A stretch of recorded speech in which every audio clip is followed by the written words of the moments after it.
Hi friends, welcome to my channel super trader Lakshya. और एक और वीडियो आज लेकर आया हूँ बहुत दिन बाद मार्केट अपडेट का।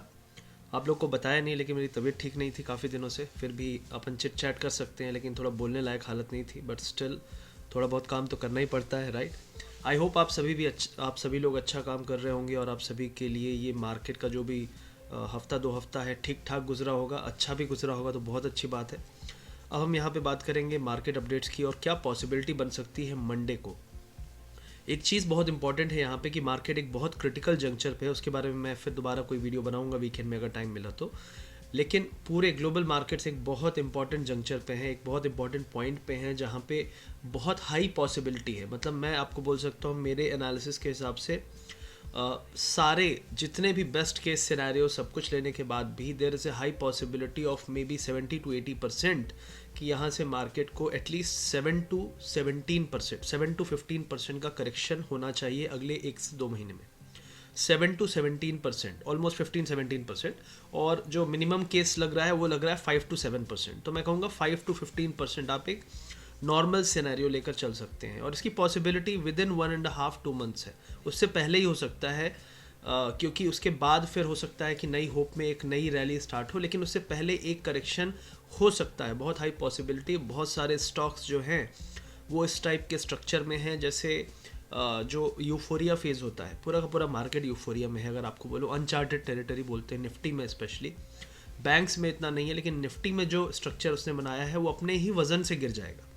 तो ये एक चीज़ आपको ध्यान रखनी है। और जो भी इन्वेस्टमेंट्स हैं अच्छे, आप अपने डिसीजन लीजिए, मैं किसी को कुछ नहीं बोलूँगा वरना लोग समझ नहीं पाते। अभी भी कई स्टॉक हैं जो अच्छे हैं बाय करने के लिए, और कुछ स्टॉक हैं जो ओवर वैल्यूड हैं। ओवर वैल्यूड से थोड़ा प्रॉफिट बुक करना चाहिए, और फिर जो अंडर वैल्यूड है उसमें पैसा लगाना चाहिए। और यही तरीका होना चाहिए, रोटेशन करना चाहिए। और अपना जो कैश है, अगर आप बोलते हो कि मेरे पास 10 लाख रुपए हैं, तो उस 10 लाख में मेरे पास अभी सिर्फ 1 लाख कैश है, तो आप इसको 3 से 4 लाख तक कैश कर सकते हो। क्यों? क्योंकि अगर थोड़ा सा नीचे आपको मिल गया तो आप उसको ऐड ऑन कर सकते हो, बाकी आपकी पोजीशन थोड़ा थोड़ा लगे रहने दे सकते हो। तो इस तरीके से आप वैल्यू एडिशन कर सकते हो अपने करंट पोर्टफोलियो में। अब दूसरी चीज़ है यहाँ इंपॉर्टेंट कि अभी आज का मार्केट कैसा था उसके बारे में बात कर लेते हैं।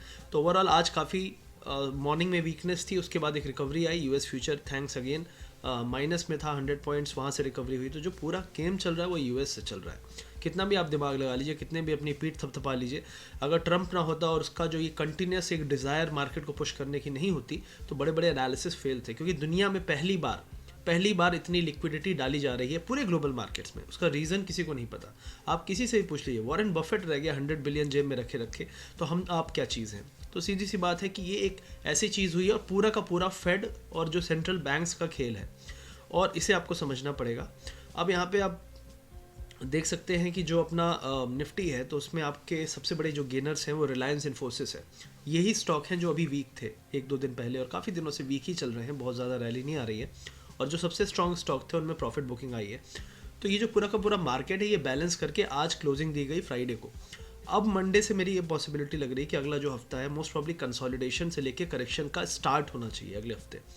अब कंसोलिडेशन का मतलब है कि आपकी क्या रेंज हो सकती है। आप देख सकते हैं यहाँ पे कुछ स्टॉक्स हैं जो काफ़ी अच्छी रैली दी है। कोटक ने बहुत अच्छी रैली दी, एचडीएफसी ने बहुत हेल्प किया पिछले 2-3 दिन में, और आपका जो एचडीएफसी बैंक था उसने भी काफ़ी मूव दिया। तो ये स्टॉक काफ़ी बड़े गेनर्स थे, बजाज फाइनेंस और ये सब।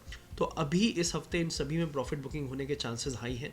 रिलायंस में एक रिलीफ हो सकता है, इन्फोसिस में थोड़ा सा रिलीफ हो सकता है, और आपके ये एफएमसीजी बास्केट जो मैंने बोला था, आईटीसी, एचयूएल, ये ठीक ठाक करेंगे। बहुत अच्छा नहीं बोल रहा हूँ, ठीक ठाक कर सकते हैं। तो यहाँ पे आपको ओवरऑल बैलेंसिंग होगी, लेकिन ओवरऑल ऐसा नहीं हो सकता कि हम वहीं पे रुके रहें, थोड़ा बहुत नीचे जा सकते हैं।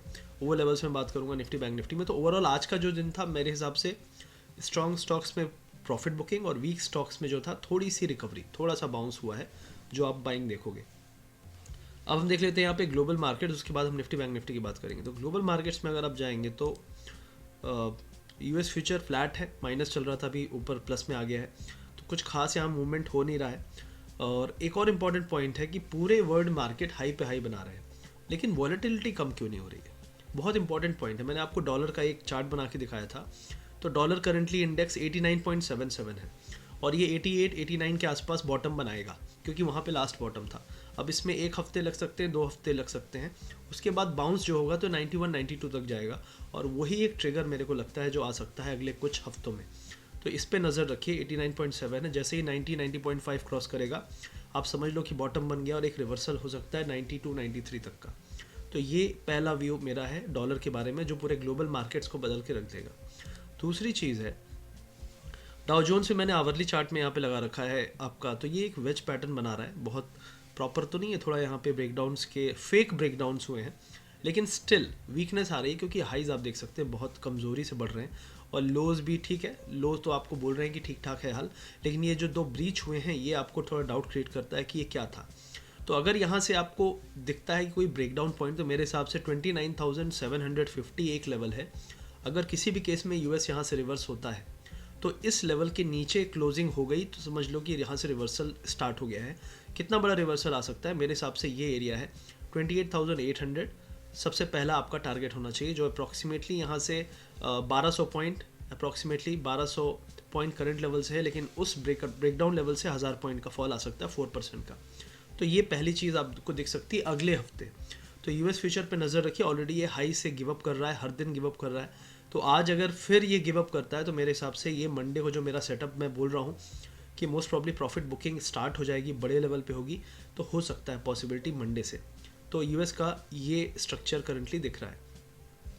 अब मैं निफ्टी 50 की बात करूँगा तो मैंने ऑलरेडी ये ट्रेंड लाइन एनालिसिस किया हुआ है। अब एक ये लाइन थी मेरी ट्रेंड लाइन, ये काफ़ी हिस्टोरिकल है, मैं पीछे इसके पास्ट में नहीं जाऊँगा, बहुत बड़ा छत्ता है मधुमक्खी का, लेकिन यहाँ पे जो ये पॉइंट था एग्जैक्टली 13,772, ये लाइन मेरी आज की नहीं है, ये 2-3 दिन की खींची हुई है। आप देख सकते हैं सपोर्ट से बाउंस आया है और रेजिस्टेंस भी वहाँ पे मिल रहा है जहाँ पे मेरी लाइन है। इस तरीके से काम करती है ट्रेंड लाइन। तो ये सब चीज़ मैं अपने सुपर ट्रेडर प्रोग्राम में सिखाता भी हूँ लोगों को किस तरीके से आप इसको एनालिसिस करके, और इस लाइन यही लाइन्स चलने वाली हैं, मैं अगले 1 महीने बाद भी यही लाइन्स यूज़ करने वाला हूँ, इसमें कुछ ज़्यादा चेंजेस नहीं होंगे। वो हो सकता है कि हम कहीं नीचे होंगे तो नीचे की लाइन को मिला रहे होंगे, यही चीज़ हो सकती है, लेकिन लाइंस मेरे पास ऑलरेडी हैं ट्रेंड लाइंस जहाँ पे मुझे सपोर्ट और रेजिस्टेंस पता है।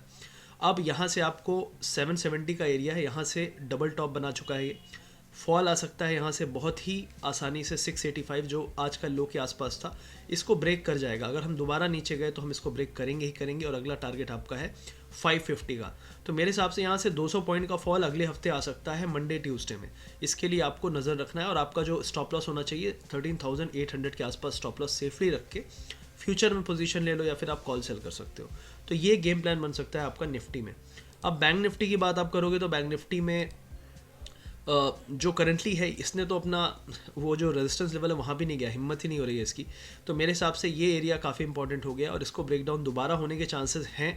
और मेरे हिसाब से बैंक निफ्टी अब ज़्यादा वीक लग रहा है, और मेरे हिसाब से आज फिर जो आज का लो था 390, ये देर सवेर रीच होने वाला है। जो हमारा रियल सपोर्ट आएगा 30,200 से लेके इस एरिया तक आएगा, 29,500 तक का फॉल मेरे हिसाब से इसमें आना चाहिए अगले हफ्ते मंडे ट्यूसडे में, जब आपका निफ्टी में फॉल आएगा। लेकिन ऐसा नहीं है कि निफ्टी कम गिरेगा, क्योंकि निफ्टी में ही सबसे ज़्यादा लोगों को प्रॉफिट है, वहाँ पे बुकिंग हुई तो बहुत ज़्यादा फॉल वहाँ पे आएगा, क्योंकि बैंक निफ्टी अभी भी बहुत ज़्यादा रैली नहीं किया, आप खुद देख सकते हैं। तो ये पहला पॉइंट हो गया बैंक निफ्टी के लिए। तो आपका रेजिस्टेंस हो गया 30,850 और आपका जो सपोर्ट है 560 के नीचे जाते ही आपको यहाँ से 500 पॉइंट का फॉल मिल सकता है, तो इस पर नज़र रखिए।